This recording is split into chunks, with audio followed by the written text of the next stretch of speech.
Live from the Fireside app, it's the Stacking Benjamin Show.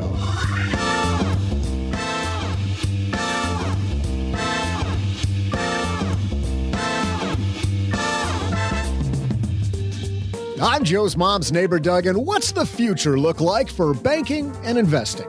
We'll dive in today and, oh wow, it looks like we have a relative of John Landes with us. You know John Landes, right? I'm a director of Trading Places and the Three Amigos and that classic Coming to America. Well, even though they spell their names differently, geez, it's just so cool he's here. Let's welcome the director of the Plutus Foundation, the team responsible for the Plutus Awards, Harlan Landes. By the way, there's like zero chance Harlan's appearance here has anything to do with the Iberico ham spread and caviar we sent him, or that this new book that we got out, which, appears to be Plutus eligible. What do you know? Well, anyway, quickly changing topics. Let's welcome at the Roundtable from lenpenzo.com. It's Eddie Murphy. Just kidding. It's Eddie's twin, Len Penzo, with us as well, trying to score Plutus points for the Afford Anything podcast, because I think she's only won like 7 so far. It's Paula, Pant. And now, a guy who's going to round out the Three Amigos in the basement here, Joe Saul Seahide.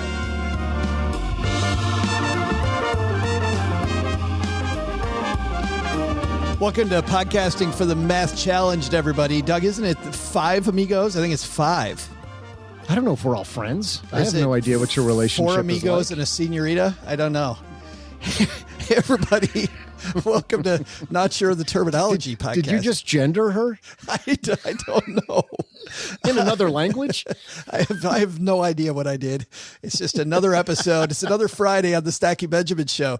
We got a great show today because we're going to be talking about some statistics coming out about 2021 when it comes to baking and investing. And we're going to dive into those and kind of look into our own crystal balls. Of course, we looked into our Magic 8 Ball early this year, but now we're going to see are these trends? Is this going to continue, or what is the future of investing and baking? We'll ask our crack team here, but let's introduce you to them. We'll start off with the woman who is on this podcast. Paula Pant is here. I certainly am. Wondering why I am, but hey, here I am. Well, what is going on, Paula? Yeah, wait a minute. Well, wondering why I'm here as usual. But you know what? There are 2 things that I'll say. Number 1, I never got Iberico ham or caviar. Apparently Harlan has. Well, you don't run a Plutus Awards. Oh, well, that has nothing to do with it. Never mind. Right. Because you're quote unquote not bribing. Right. And Paula, by the way, how old were you when you won the Lifetime Achievement Award? I was 33. I was 33 years old when I won Lifetime Achievement. We have to have a discussion, Paula. God. This has got to be your last episode. You're getting up there. You're done, Paula. What are you doing here? I know, right? And the guy deep under Los Angeles, who also, first time I went to FinCon, because the Plutus Awards often appear at the same time as FinCon, I watched this guy win Best Blog. Mr. Len Penzo is here. How are you, my friend? I'm doing okay. I'm working on my own Lifetime Achievement right now. I'm taking a bunch of pictures in my closet and my underwear drawer. I'm going to release some NFTs. Wow. I thought you were saying taking pictures in your closet in your underwear. It's like, holy no. You know what? That's a great idea. No. There's another NFT right there. That one will probably be worth the most. He's got a corner on the NFT market. You're going to be a billionaire, Mr. Penzo. Yeah. You know what? I'm just saying, because I'm on a CNBC right now, and what's trending, it says this couple made nearly $120,000 in under 6 hours selling NFTs to save their home from foreclosure. So, hey, if they can do it, I can do it. How about that? Is that a success story, or is that sad? Is it I mean, it's great on one end for them, but on the other hand, it's like we thought Beanie Babies were maybe a bridge too far. Maybe, but you know what? It's worth a shot, don't you think? Absolutely. Go for it, man. No. I'm going for it. Remember your friends, Len, and I'd stay away from the pictures of you in your underwear in your closet. And you know what? Maybe I'll give Harlan a couple freebies, just because. Well, let's meet the man right now. He is maybe or maybe not related to John Landes. Harlan Landes is here. How are you, dude? I'm fantastic, and I can't wait to see what Len has to offer in some of those photographic delights. Hey, you have a new season of the Plutus podcast coming out, right? That's right, Joe. I'm so excited, actually. It's Michelle Jackson is coming in to host this season, and she's got some amazing plans this time around. We're really going to talk about the way to balance making an impact with your audience versus actually making some money when you're doing what you're doing with your financial blogging, podcasting, creating videos, everything that this community that we serve at the Plutus Foundation does. So we're really excited about this. It's going to be fantastic. We should talk about that for a second, because for people that don't know, the Plutus Foundation, you work with creators to help get the word out to many different underserved communities. Yeah, that's right. And the bottom line is we want all of the financial content creators out there, people who speak about money, who write about money, who do podcasts like yourself. We want them to have an incredible impact and change the world, especially when it comes to underserved communities. So we just do whatever we can as a foundation to support them in all of those efforts. And the podcast that we put together is one of those great ways. It's a simple way people can subscribe to that and get just amazing ideas on how they can do a better job with their blogs and podcasts. Well, what's really cool for me as a creator is that you've had three different, this will be your third host of the show. And I like the fact that each host brings a little bit something different. Chris Browning has that fantastic voice and asks questions a certain way. Sarah Lee Kane likes to dig really deep. And Michelle Jackson, I can't wait to hear what she brings to the table. It's going to be a great time. So we'll have more about that later in the show. We've got Harlan here. We got Len here. We got Paula. Time to get this party started. But first, well, there's nothing that relieves stress more when you have had a long day, you are completely fried, and you're thinking to yourself, maybe I'll just go out to dinner. But then you think about all those calories, all that money out of your wallet, and then you realize that you can eat healthy because you found Factor. Factor is ready in 2 minutes. Factor shops, preps, cooks, and delivers straight to your door, so you have more time for everything you love this spring, and you don't have to worry about eating healthy and going outside your budget because you've got the food sitting there in the fridge that you had pre-planned. What is Factor? Well, Factor has meals built around your goals, whether that's weight loss, overall nutrition, more protein, or GLP-1 support for strength and workout recovery. Check out Factor's Muscle Pro collection. Every meal's crafted with functional ingredients, lean proteins, colorful veggies, whole foods, and healthy fats. Factor bans 175 plus ingredients, no artificial colors or sweeteners, no high fructose corn syrup, no refined seed oils, just nutrient-dense foods. It's fresh, never frozen, over 100 rotating weekly meals, including globally inspired flavors like Mediterranean and Asian. So there's always something new to look forward to. I use Factor.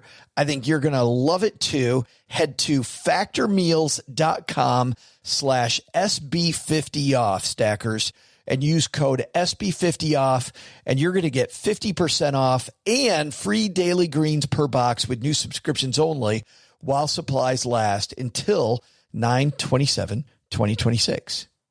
Well, running a small business, as you may know, like I do, it is super fun, but it can also be very tough. And when it's time to get a loan, it can feel impossible to find the lender that you actually trust. Big banks say no. The internet, well, that's full of sketchy offers with sky-high rates and fine print you can barely read. Whether you need help covering payroll, managing cash flow, or investing in growth, you deserve better. And that's why I recommend the small business marketplace Fundera, which is powered by NerdWallet. It's a free, easy-to-use platform. It lets you compare real financing offers from trusted lenders, and it's all in one place. And what I like is that you don't need perfect credit to get started. There's no spam. There's no bait and switch. Just personalized options that fit your business needs. Nothing I like better than a place that treats me the way that they would want to be treated. Using Fundera is a super way to quickly compare options and make your best funding move the way any great business owner would. Here's the best part, though. For a limited time, when you visit nerdwallet.com/SB and fill out the no obligation form. You're going to get VIP treatment and talk with a real person who knows all the ins and outs of small business lending. And you can tell them specifically what you're looking for. They can tell you specifically which options you should probably consider most. Don't risk your business on unreliable lenders. Go to nerdwallet.com/SB to learn more and find the funding you deserve. Fundera Inc., NMLS ID number 1240038. All right, and now let's talk about the future of banking and investing, shall we?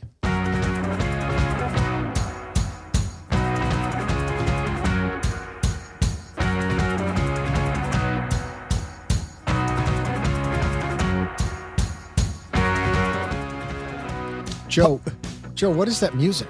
What do you mean, what is that music? I've never heard that music before. What? I got 1 week off so that I can go across the state to a Walmart, and that's what I get? Well, hold on. You know what? I think I have heard that before. Did you write the song? You went across the state to go to a Walmart? Yeah, the Walmart in Texarkana sucks. Don't even get wait a minute. He's talking about the Walmart in Texarkana, Texas. He went to the one in Texarkana, Arkansas, Paula. Yeah. Yes. Why didn't you just go all the way to Bentonville at that point? Right. 2 miles versus... But let's not get distracted. I like my things the way they were, and you've changed things. Yes. Well, for those of you that weren't here last week, like Doug, we kept getting copyright violations, even though we legally own the music about the old song. So this is the new song, Doug. This is the new. Welcome to the new. And thank you. We're going to talk about new banking and investing today. Our first piece comes to us from CNBC. Let's start off with banking. U.S. banks closed record number of retail branches in 2021.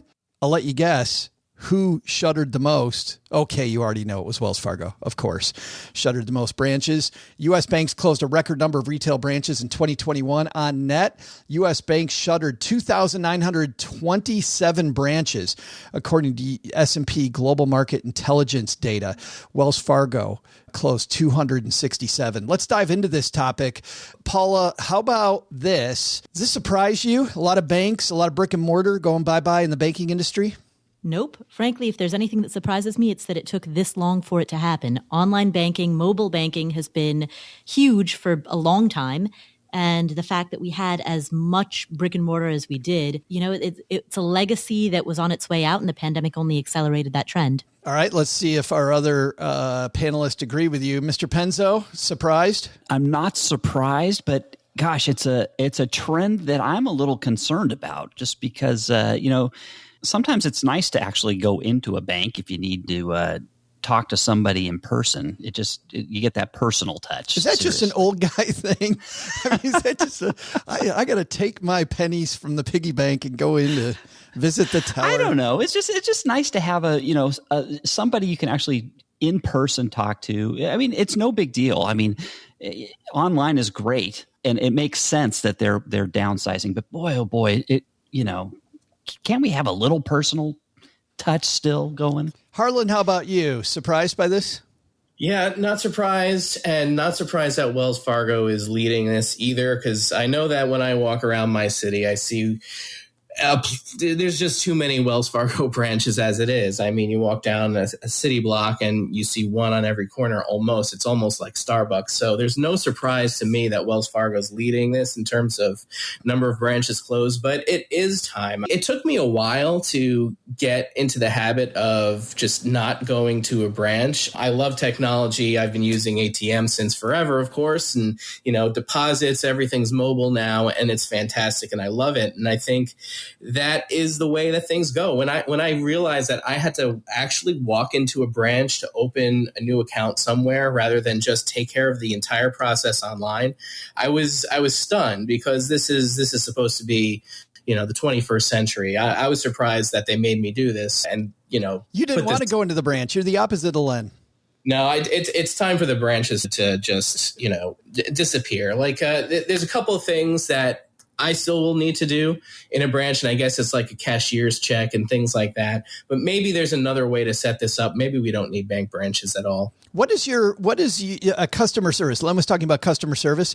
What does customer service mean to you when it comes to the bank then? For me, I have no attachment to that. And, I'm Gen X too. So it's not like I grew up with online banking, right? But when it comes to these services, it's just make sure I have the money that I need when I need it and take care of the transfers that I'm trying to do. And none of that really requires going into a bank. Paula, when it comes to the customer service touch from a bank, what do you look for? I think being able to talk to an actual human if you place a phone call. So in the event that you do need to have a one-on-one conversation with another person, you can make a call and you can talk to somebody who is empowered to be able to help you.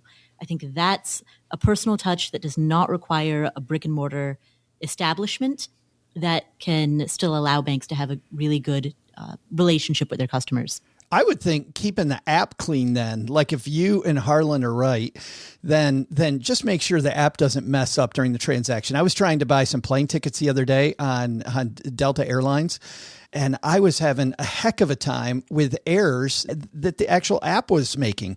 But it just seemed very cumbersome. It seems like if you're going to go online, you better make it sleek. Right, exactly. And Joe, you're talking about errors, but then there's also just crappy design, right? There's bad user interface, bad user experience, fix that, and that's going to improve 90% of the customer experience. That's funny. When I was filling in the credit fields, Cheryl and I were doing this together.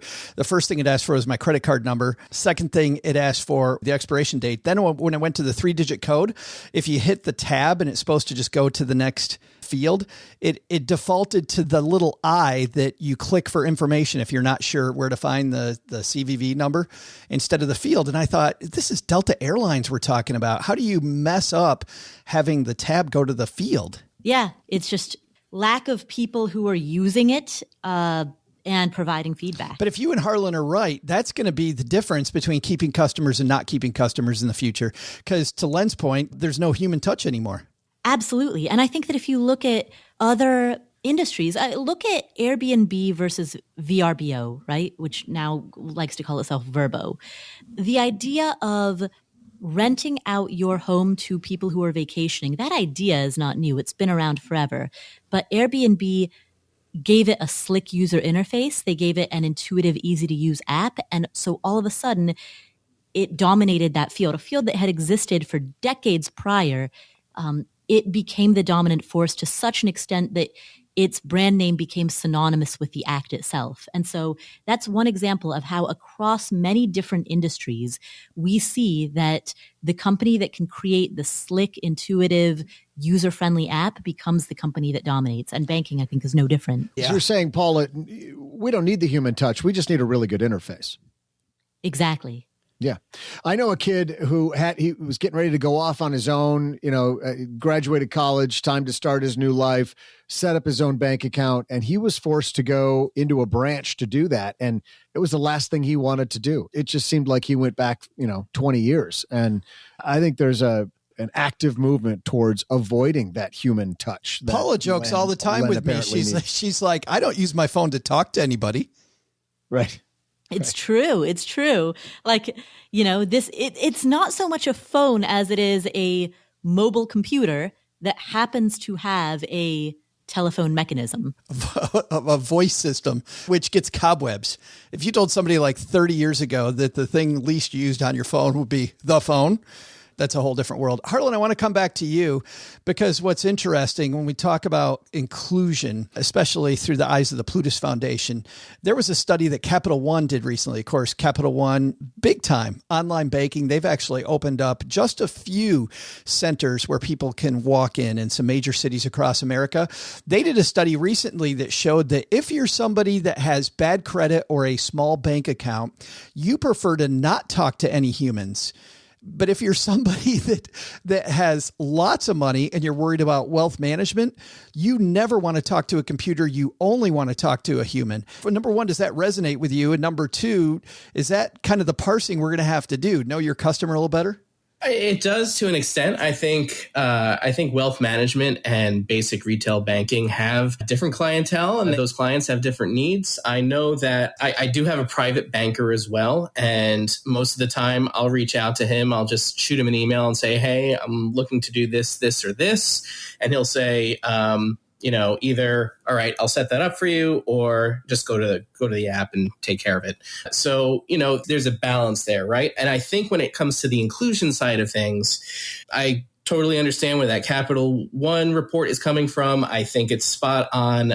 From what I see, people with limited access definitely prefer the app experience, something they're familiar with. And not only are bank branches not very accessible in certain communities, the people are limited in what their capabilities are in terms of getting the time that they need to take care of some of these things on person. Well, and I got the feeling too, Harlan, that they're afraid that they're going to be shamed about the fact that they've had some overdrafts, or maybe they have a low credit score, or depending on what they're talking about, or they have very little money in the bank.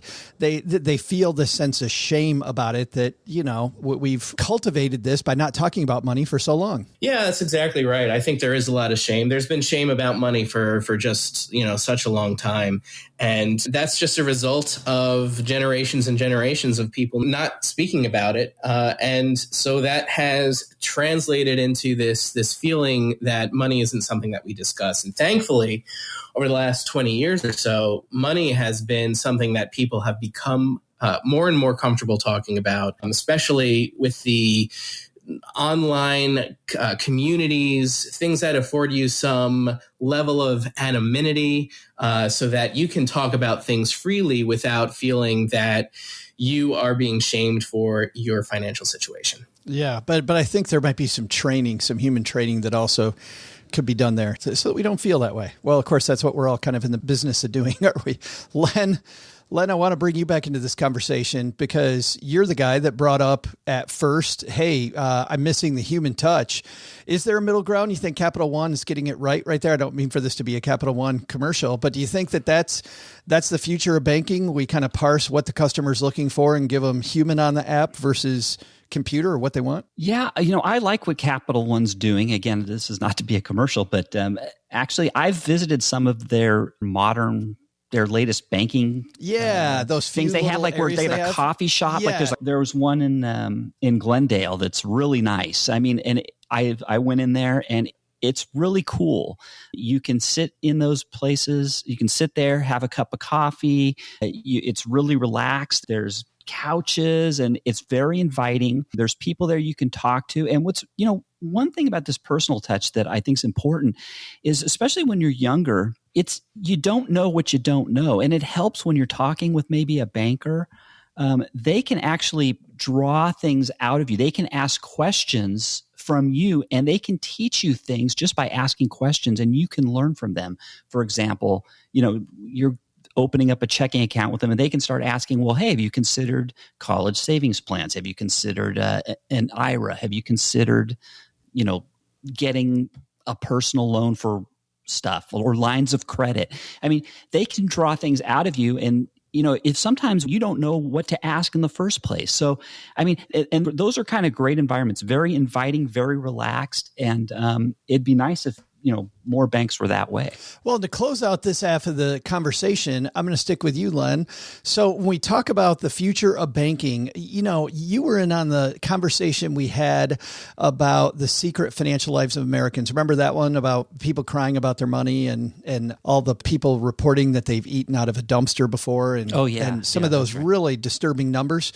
Right. At the end of it, if you remember, Len, they say that banks need to train customers more. Number one, they might be able to charge for it. Number two, they can create some new potential customers that way. So is the education piece of a lot of these apps, is that where the future needs to go? Yeah, I guess the problem with the app, again, and I'm going to fall back on this, is okay, you've got an app and it's saying, hey, get a safe deposit box or get a certificate of deposit or what have you. Some things you don't know about, and you really need an interaction with somebody. What if the app didn't talk about products? Because frankly, if the app started with a product, I would want to run. What if it started with planning? Like, is this money for your emergency fund? Do you know anything about emergency funds and how to build one? And that gets into a discussion then about the difference between CDs and your checking account and a savings account. Yeah, that's a great idea, Joe. I think that's really good. Yeah, kind of artificial intelligence almost asking and steering you towards that way. Yes. Yeah, and I don't know if people would be open to answering all those questions, but to the degree that they are, those can lead them down different tree paths. I agree with you. Maybe I don't. Well, thank you. Okay, this half the show's over. Let it agree. I agree. Who cares what Harlan and Paula think? Paula, what do you think the future looks like? We going to have more bank closings, more brick and mortars going bye-bye? And, the discussion Len and I were just having, where do you think banks are missing out on not doing enough education? Yeah, I mean, I think that the trend is going to be for more banks to close unless there's something innovative that they can do but yeah, I think overall the trend line is more brick and mortar is going to close. More money will flow into designing beautiful apps and beautiful digital spaces. And yeah, I see this as the direction that things are going. Harlan, how about you? Do you like some of the frustration at the foot of banks? Yeah, I agree that this is a trend that's going to continue. I think when you're talking about do the banks, should they provide more financial education? Is that really the answer? And I kind of think, well, first of all, let's look at personal capital and apps like that where you can get that financial advice. Oh, and then maybe they offer a savings account or a debit card or something. And then you have the banks I've seen many banks trying to educate their customers, but I think we're looking at a company to solve two different problems, right? You can provide a service or you can provide education. And when you do one well, people tend to not trust that you're doing the other one well. They either think, oh, this corporation is just trying to sell me on something, or this education company is offering, a lackluster product. That's funny you say that, because when I talk to bankers about this same topic, they always say, that's not what we do, Joe. That's not what we do. And I always come back with, Harlan, but why not? Why wouldn't you create more educated people? Because then in the future, they buy more for you. You're saying that's distrust. Yeah, I think there are some things. I think there are definitely reasons why banks haven't been so successful in the education side of things. And I think it comes down to just how these brands are positioned in society. And it's not really set up to do both well. All right, I think that's going to do it for banking. That's our first topic. After the break, we're going to talk investing, another trend in 2021. When I tell you, you're not going to be shocked by this trend either, much like I'm sure you weren't shocked by the last one. But I think it's probably time for our trivia challenge. For those of you that are new to the show, we have a challenge going on all year long between our three contributors, Mr. Penzo, Paula, Pant, and OG, who has a well-deserved day off today. So Harlan, you'll be playing the part of OG today. That gives us some good news and some bad news. Harlan, you want the good news or the bad news about being OG? Let's start with the bad news. Well, the bad news is that early on here, get this, Len has 2, Paula has 1, and OG has not won yet. Now, OG was the champion last year and has our beautiful dollar store trophy that's at stake. So that's the good news is. Yeah, that he's texting pictures of now just to rub our face in it. With the candy Comeback canes. season, OG. Candy canes all around it. It's a hilarious picture. But Harlan, the good news, though, is you get to guess last because of that. So that's the good news. There's no way I'm going to win anyway. Of course you will. Not with that spirit. Come on. Jeez. I like that spirit. All right, here we go. Doug, let's give Harlan, Len, and Paula our trivia question. You all right? You got something? Do we have the right music for this, or did you change this up on me too? I probably changed it. Let's listen. Oh, my God. Hey there, stackers. I'm Joe's mom's neighbor, Doug, and all right, fine. It turns out that Harlan Landes is not related to John Landis. Sad times. John Landis directed one of my favorite movies, Trading Places, where the characters change lives, then try to thwart the bad guys' attempts to corner the frozen, concentrated orange juice market. According to Investopedia, to corner a market means to acquire enough shares of a particular security type to be able to manipulate its price. So a law was passed called the Onion Futures Act, which now bans the trading of futures contracts on onions, as well as an increasingly random list of other things like, weirdly, motion picture box office receipts. So obviously, and you probably saw this come a mile away, my trivia question is, what year was the Onion Futures Act passed? I'll be back with the answer after I put back all these VHS tapes I was going to have Harlan sign. Yeah, it's tough. Harlan, do you sometimes wish you were related to John Landis? He's a legend, and it wouldn't be so bad if we were, but unfortunately, I'll just have to. You're a legend in the personal finance space. Come on. Yeah, I guess I have that going for me. So maybe he's heard of me, or I don't even know if he's still. Well, and I was going to say, Paula, doesn't it make sense that Harlan's playing for OG? Because Harlan really is, for people that don't know, one of the OGs in this space. Oh, way to bring that together. Yeah. Yes. Harlan pre-exists all of us. Yes. Harlan, between you, Ramit, and Mr. J.D. Roth, who had their blog first? Yeah, I'm going to have to claim superiority there. I started my blog my financial blog in 2003. Yeah. Yeah, he is the OG. So this is apropos. But Mr. Penzo, we've given you enough time to think about this one. The Onion Futures Act. What year was that passed? Okay. So, Onion Futures Act. I have no freaking clue. I don't even know where to begin. Well, onions were invented, Len, in 87, I think. 87? Yeah, I think it was recent, really. Yeah. I mean, I think it was part of Wendy's giant food bar. Is this a law? Is this a real law? It is a real law. Yeah, and Doug was right when he said that they've added things to this, like motion picture box office receipts. There are all these weird things they've added to it that you're not allowed to try to corner the market on it. So you can't corner the market. When would there? Let's see. Was there ever? When was the onions market cornered? I mean, okay. I don't remember any of this happening in my lifetime, so it had to be before I was born, which is a long time ago. We figured that out, Len, when you wanted to go see a real human at a bank. We all gathered. Yeah. That you're old as F. Hey, let's see. Onions. I don't know. For some reason, I think this would happen probably in the 20th century. I can't imagine somebody trying to corner the market back in the 1800s. So let's say... And I know there was nothing that I can remember in my lifetime where there was some. So it has to be, it's either in the roaring 20s.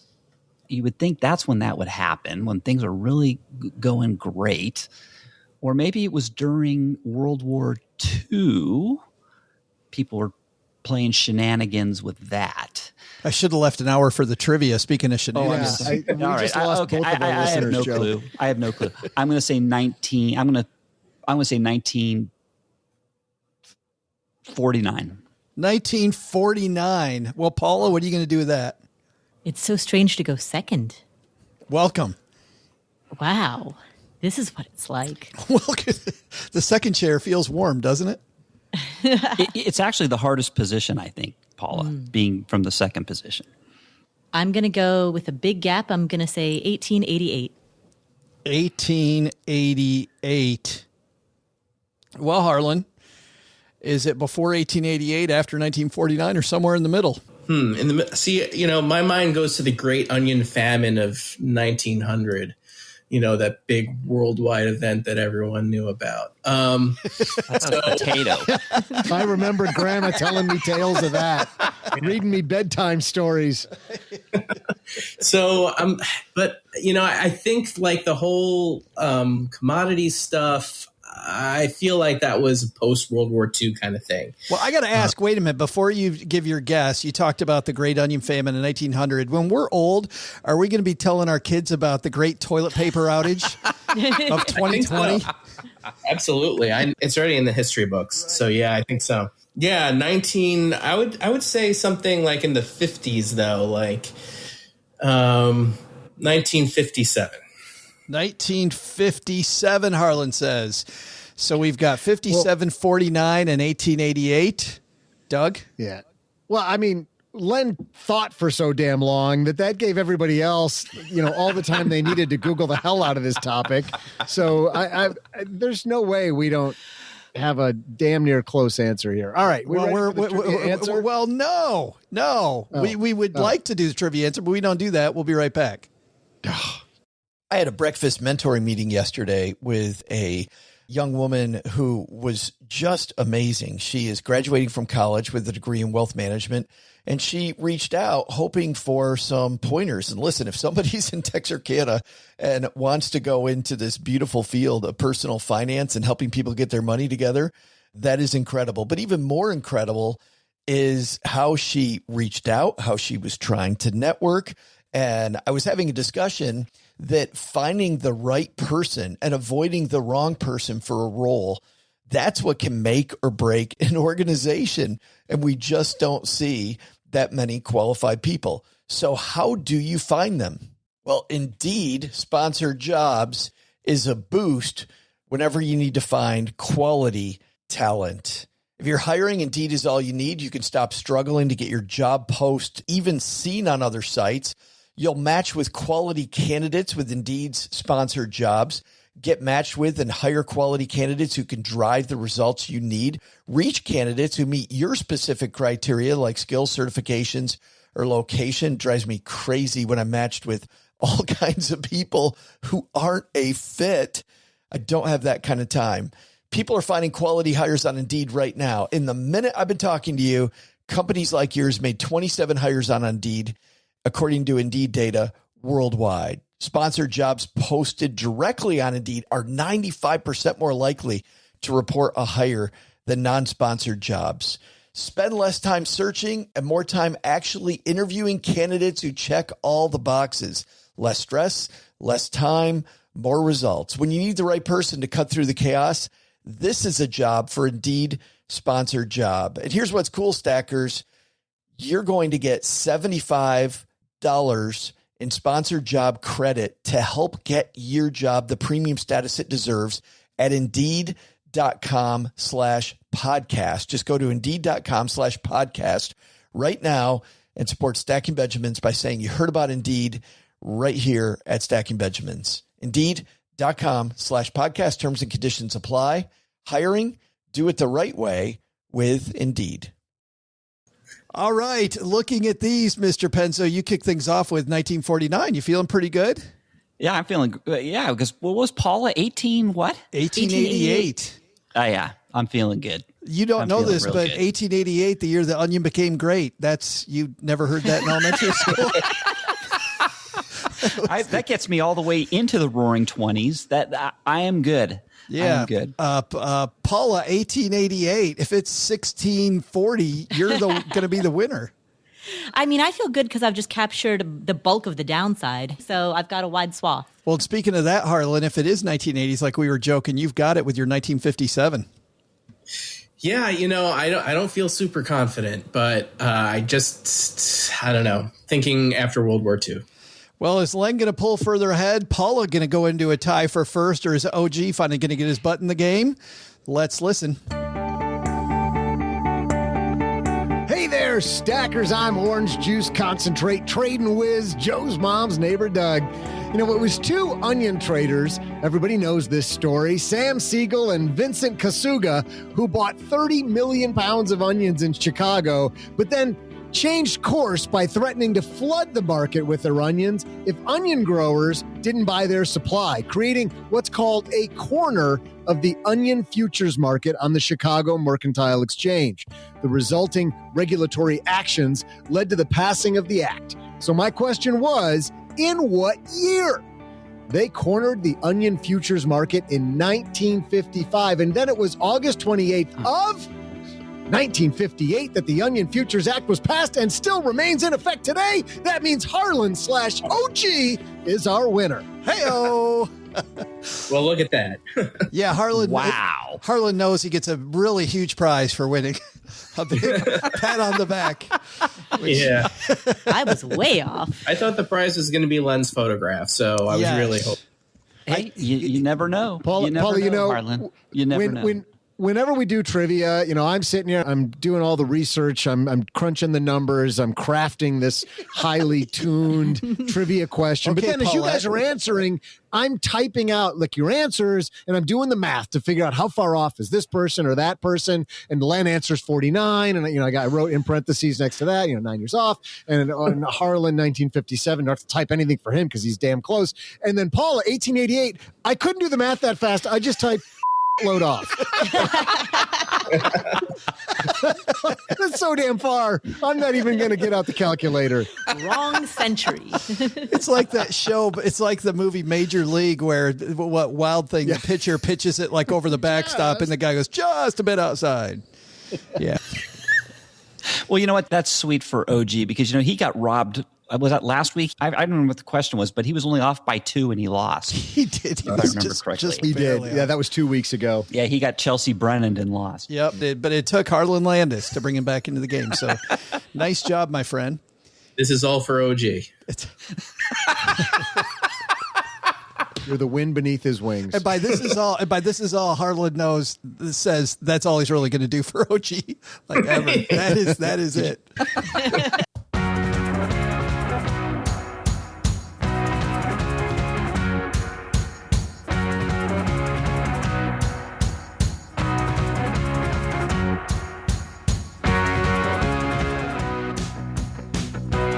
Start off the second half of this, Doug, with your favorite music.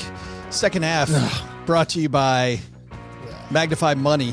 Head to stackybenjamins.com/magnify money / I'm going back into old guy stuff, Len, / go to http www.magnifymoney stackybenjamins.com/magnify money. You know what happens, Doug, when you go to magnifymoney.com using our link? Oh, that pain in my left knee goes away? It's amazing that sometimes can happen, but because of the fact that you're giggling so much because you just found out those products, speaking of brick and mortar banks, those products at your brick and mortar bank, probably not best in class. Over 92% of all the stuff available online ranked head-to-head against each other. Magnify Money. Head to stackybenjamins.com/magnify money for more. All right, second half of this discussion, we're going to pivot to a piece in investment news. This is an industry rag for financial advisors and brokers and people that manage money. This is written by Jeff Benjamin. The debate versus active versus passive strategies, Jeff writes, may be coming to a close. Listen to this, guys. A rocky start to the year for the financial markets against the backdrop of surging inflation, higher interest rates would seem to indicate a strong ride ahead for active management, right? We always hear that active managers do better when things are gyrating like they have been lately, to put it mildly. The argument typically goes market volatility, especially the downward kind, time for active managers to flex their muscles. In the wide world of book talking, that's often how the story is presented. However, what we're seeing is that when you look at the indices, like the S&P 500 and other indices, more and more money is headed into passive management, even during downturns early this year and all of last year, far more money into passive investments than into active. Len, does this surprise you? I know you're somebody that on the show in the past, we've talked about, well, being active might pay off in times when the market goes down. I'm surprised that it says this is settled. It says, the debate may be coming to a close. I am on the record as saying, of course it makes sense to be a passive investor when in non-managed funds in a bull market. But I'm one of those people that believe in a bear market, and when things are downturning, it probably pays off to. It's not such a let's say this. It's not a sure bet. It's not a sure bet that if the index drops in a bear market for a couple of years and say it drops 5 or 10%, your active manager that's not a very high bar for him to beat.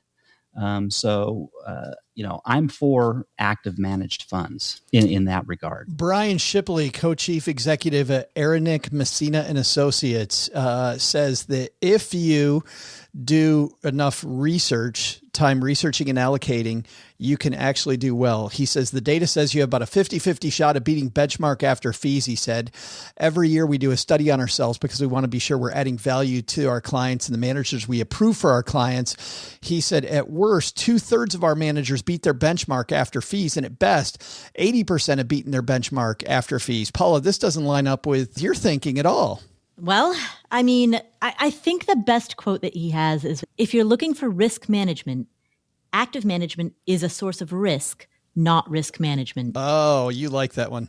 I like that one. But you see, there's people, though, on both sides of this equation in this piece. I want to focus on the one, not that agrees with you, Paula, but the one that disagrees with you. Let's focus on that.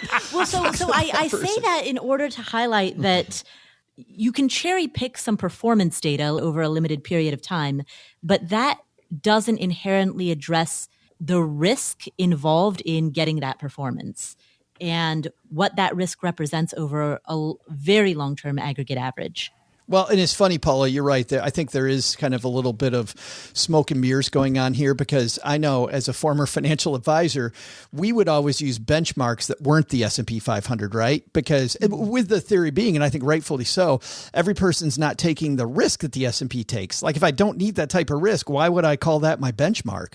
So you lower that benchmark and then you find that managers often beat that benchmark. Exactly. And that's the challenge with cherry picking any kind of data points. But isn't that also a good thing then for active management? Like if I don't need the S&P 500 return, I'm hiring the active manager not to beat the S&P 500, but to control the amount of volatility that I have in my portfolio. There are passive funds that could also do that. And passive funds could do that more predictably than an active manager who would necessarily be taking some significant fees off the top. Let's bring our guest into this one. Harlan, where do you stand on this active versus passive debate? Or do you think it's over as well? Passive has won the battlefield?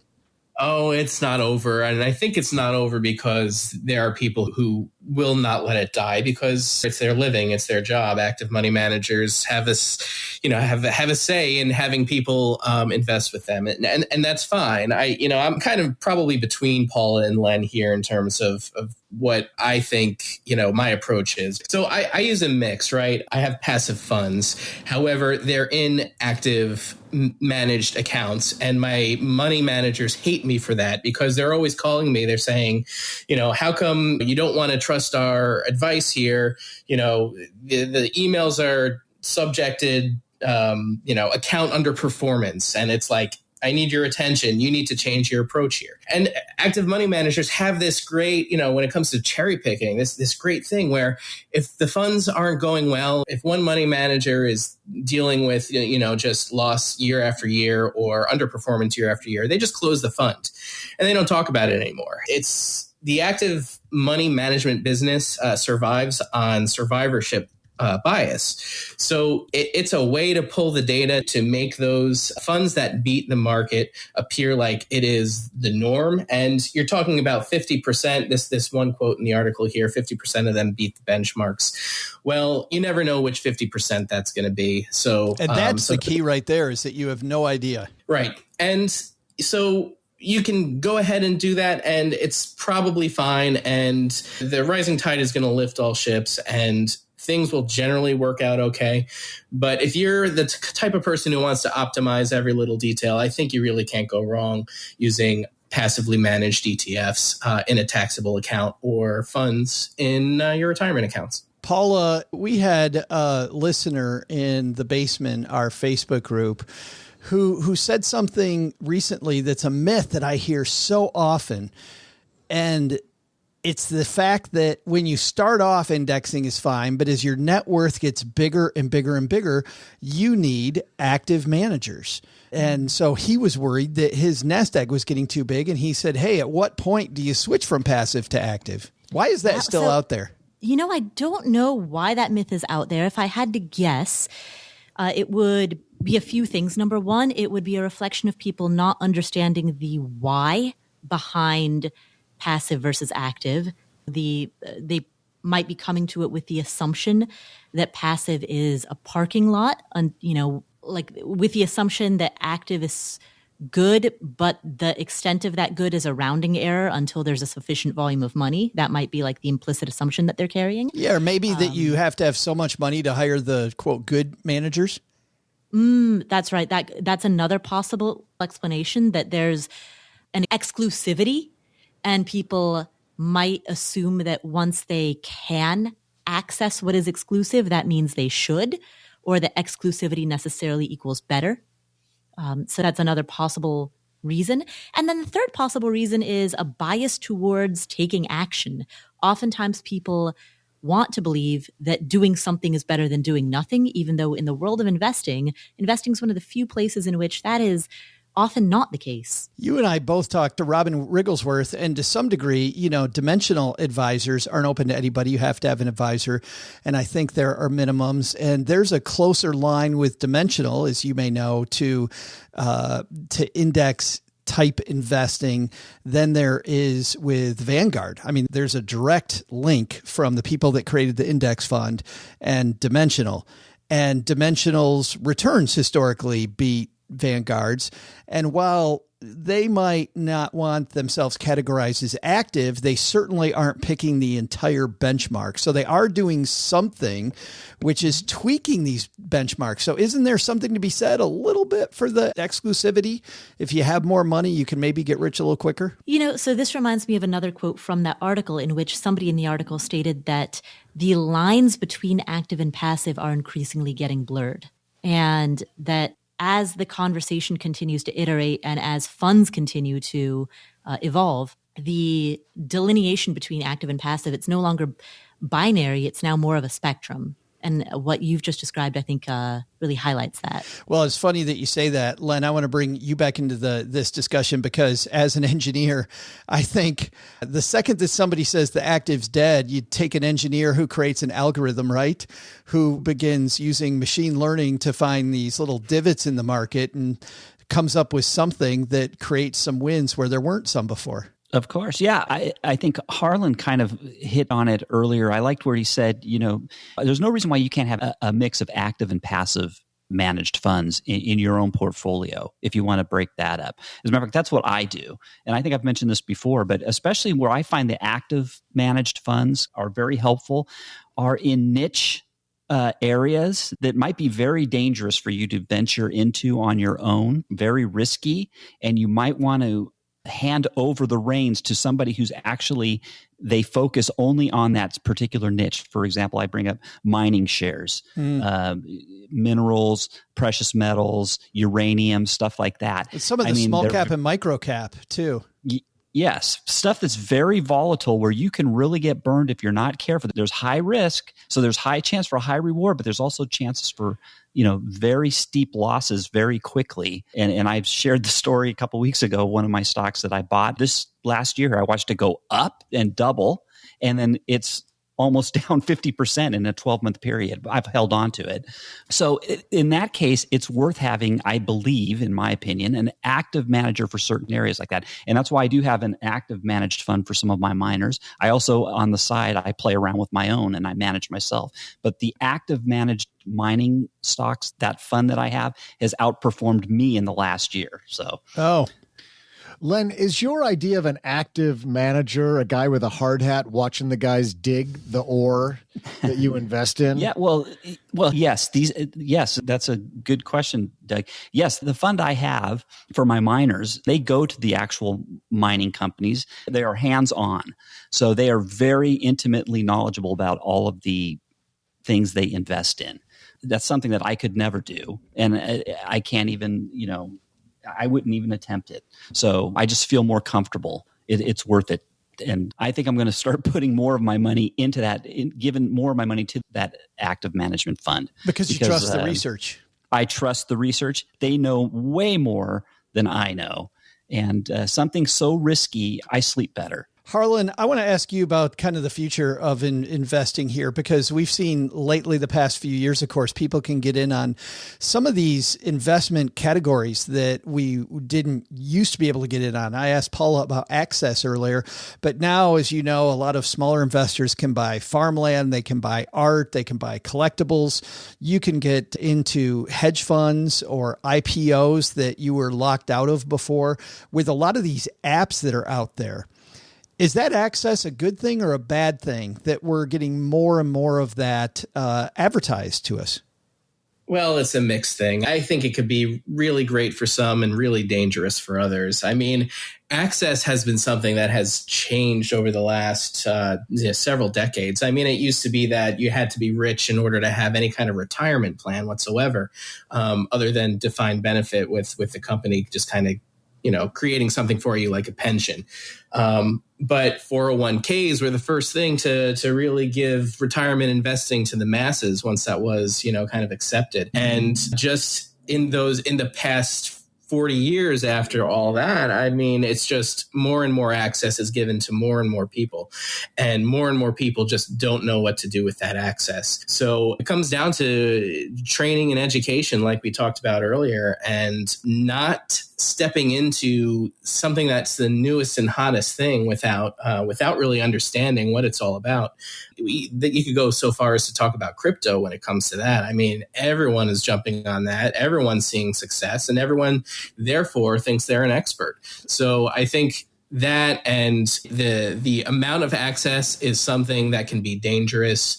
But if you've got the time and the willingness and the cognitive ability to understand everything that underpins everything, it's great. Boy, if you look at the Bitcoin price chart since mid-October, though, you're hurting when it comes to... It's scary. Yeah, that down roller coaster. Which brings me to this. Len, do you think, are people ill-equipped for some of the volatility that we see in some of these new markets? I think most people getting in are ill-equipped. I mean, I cannot imagine people who have jumped in November when Bitcoin was at 67,000, and I think today it closed at 35,000. So in 2 months, it's fallen almost by half.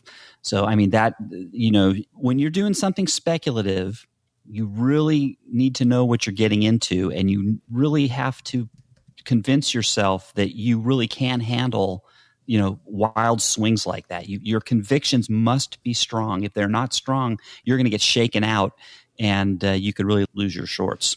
I haven't checked the math on this, Len, but in Los Angeles, there's, of course, your team, the Rams. And I don't know if you saw this, that Odell Beckham Jr. joined the Rams. He's so hosed. Apparently, when he agreed to take it, he wanted to be paid in Bitcoin. And apparently so far, where other football players are making millions of dollars, I think they said as of the time we record this, he's made like $35,000. Really? Yeah. And on top of that, he's got to pay taxes based on the full amount he was granted, not where the value is at the time he files. Oh, wow. And because of the high amount of it, he qualifies for the highest income bracket. The highest tax California treatment. State tax. Yeah. So he's just completely full. Wow. Yeah. Wow. I didn't hear that. I'll have to look into that. Wow. Yeah. Crazy. It is pretty ugly. Paula, what do we do with this? I mean, I'm sure you agree that a lot of investors are ill-equipped for the kind of volatility with these new opportunities, but do we regulate? Do we tell our listeners, hey, do a lot more homework? I mean, where do you stand on what the next move should be as we move forward with more and more access to exciting and weird and strange investment opportunities? I think this is where financial education comes in. This is why podcasts like this one exist, because it is through digital media. And there's a lot of both good and bad out there on all forms of digital media, but it's through digital media that people learn about investing. And unfortunately, because there's a lot of good and bad out there, there are people who are giving good advice, people who are giving bad advice, good education, bad education. And to anyone who's listening, I would say, start with small bets, start with nothing that you can't afford to lose, and sort of slowly work your way in over time. But so much of personal finance is knowing not just the landscape around you, but also knowing yourself and your own responses to external stimuli. And that synthesis comes with time. It's interesting that we come to the same conclusion that we did with banking, that third-party knowledge, not just from the people selling it, but from outsiders, is a good place to leave that. All right, let's find out what's going on where all of you live. Len, you want to go first? We'll have our guest of honor go last. What's happening at lenpenzo.com? I think I'm going to do a report on the Great Onion Act of whatever, 1958 or whatever that was. That would be interesting, wouldn't it? No. It actually would be interesting, Doug. Yeah, it's actually a pretty interesting story. Yes, no. It truly is. At this week at lenpenzo.com, I run my household like a business, and it makes things much easier. And I go into the actual details. Hold on.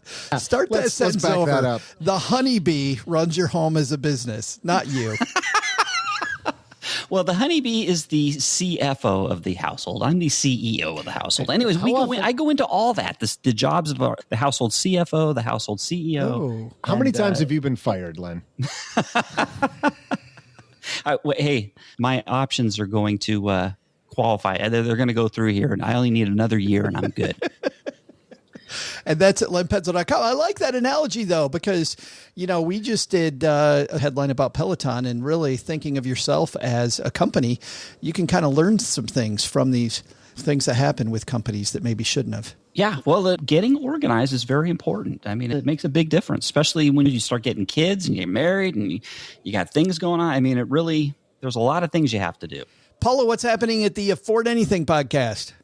On the Afford Anything podcast, we talked to Spencer Jacob. He is from the Wall Street Journal, and he wrote about the GameStop saga. So we're at the 1-year anniversary of the Reddit takedown of Wall Street. And so we look back on everything that happened a year ago and put that into its recent historical context. It's a fascinating episode. He runs the Herd on the Street column for the Wall Street Journal. Brilliant, insightful, and frames what happened with GameStop and meme stonks in general. He frames all of that into a wide lens, big picture context. Not what you thought it was. Exactly. Yeah. Harlan, thanks a ton for hanging out, man. We don't get to do this enough, my friend. Yeah, absolutely, Joe. Thanks for having me here. Well, let's dive into this new season. Michelle Jackson, your new host, and what's coming up on the Plutus podcast. Yeah, well, Michelle's got a few guests lined up for this season. It's going to be a little different than what we've done in the past. We're focusing the entire series, and it's going to be, I think, 9 or 10 episodes, so a little shorter than what we usually do, but diving deep into a lot of the strategies that some really successful and up-and-coming bloggers and podcasters have to share about just how they make an incredible impact and how those of us in the financial media can do that as well. Yeah, and if you're somebody who's just beginning your journey or you're thinking about starting to create some financial content, we talked a lot today about financial education. No better place to start than the Plutus podcast. Absolutely. Yeah. Well, thanks again for joining us. All right, that's going to do it for today. Doug, you got it from here, man. What should we have learned today? I'll tell everybody what they should have learned today, Joe. First, that every rule in investing comes from some guy trying to take a shortcut to onion riches or passively invest or, maybe to bank electronically. Second, actively managed funds can be a source of risk in and of themselves. However, there are passively managed funds that can help you mitigate your risks.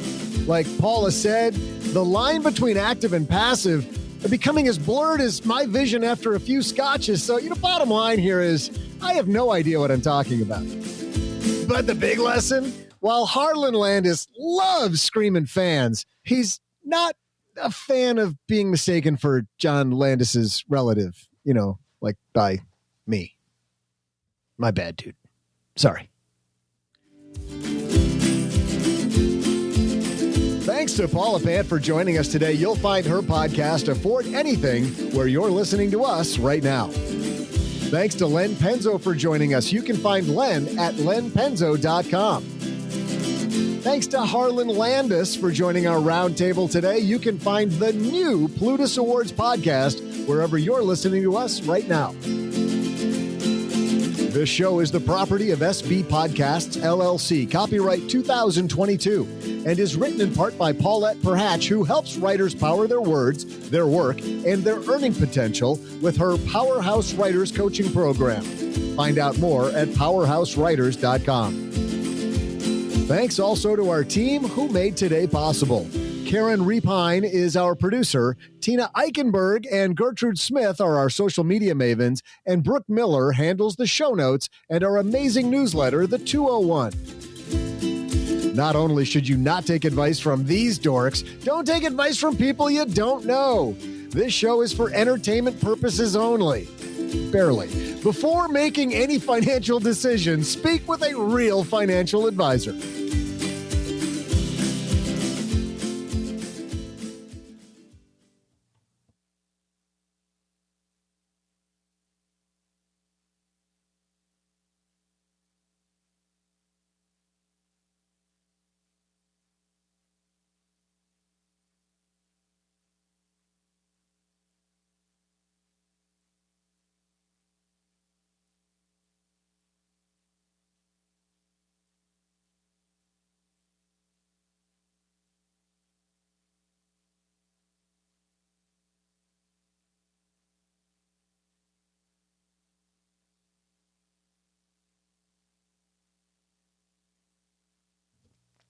Welcome to the after show. This is the part of the show that doesn't exist. What happens in the after show stays in the after show. When we were talking about performances, man, I don't know about you guys. I want to get back out to see concerts. I know, Harlan, you're involved with a band, right? Well, it's a drum and bugle corps. Bugle corps, yeah.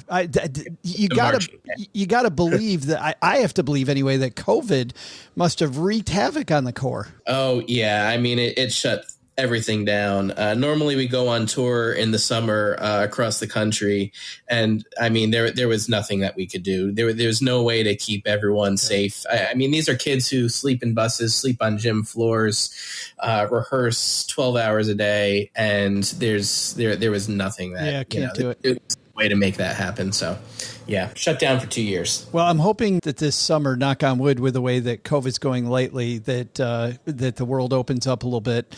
And it kind of reminded me of, and I was curious about, what your favorite concert and maybe worst concert was that you've been to.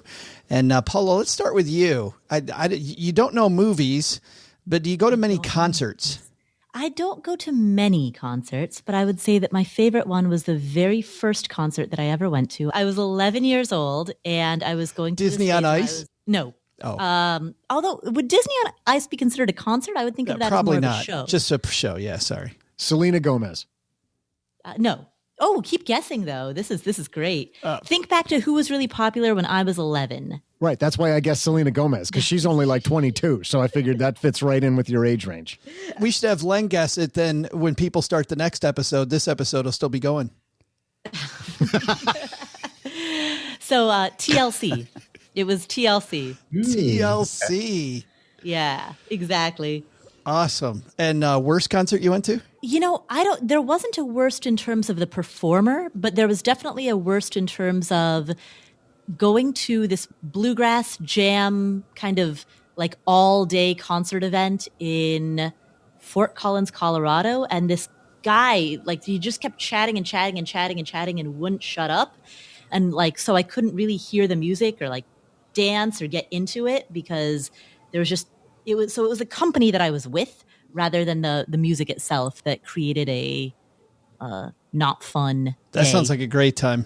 Yeah. Harlan, how about you? Best, worst? Okay, best is going to be Roger Waters a few years ago. Roger Waters, in Philadelphia. Big stadium type of concert, just amazing. This sounded amazing visually. I mean, it was a spectacle, and smell wise, it was quite interesting as well. You got the full 4D.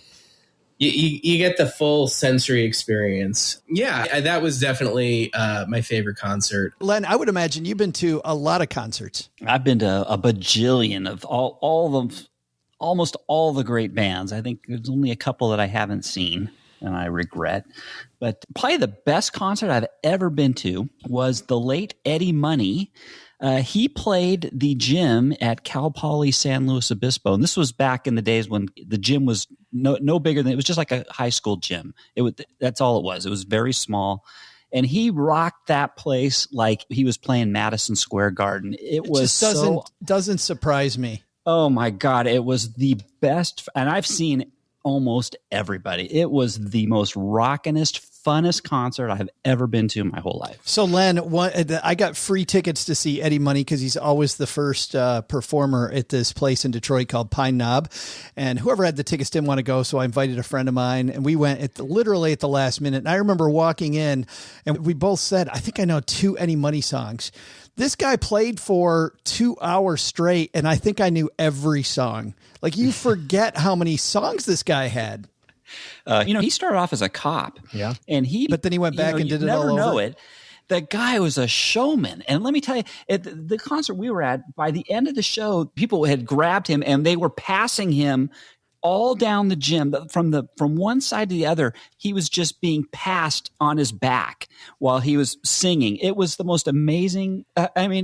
Oh my God, that guy was amazing. He was just an amazing showman. Horrible concert you went to? You know what?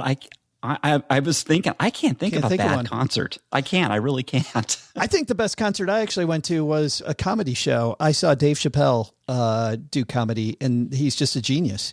It was amazing. And rather than do the worst one, the surprising one, how about this one? One I thought was going to suck, and it didn't. We took my mother-in-law to see Michael Bolton, and I was laughing and making bad jokes the entire way there. Did not want to see him, and that dude put on an amazing show. It was great. Doug, how about you? Let's give us a good one, a bad one, or surprising one, and we'll call this. Yeah, sure. Like Len, I'm a huge music fan, and I have been to a lot of concerts, and 2 that stand out for me. One was a surprising one, like you just described, but the worst one was in high school. We went to see Bob Seger. It was one of, I don't know, his like 5 or 6 comeback tours. The guy never seems to stop having comeback tours, and Counting Crows opened for him.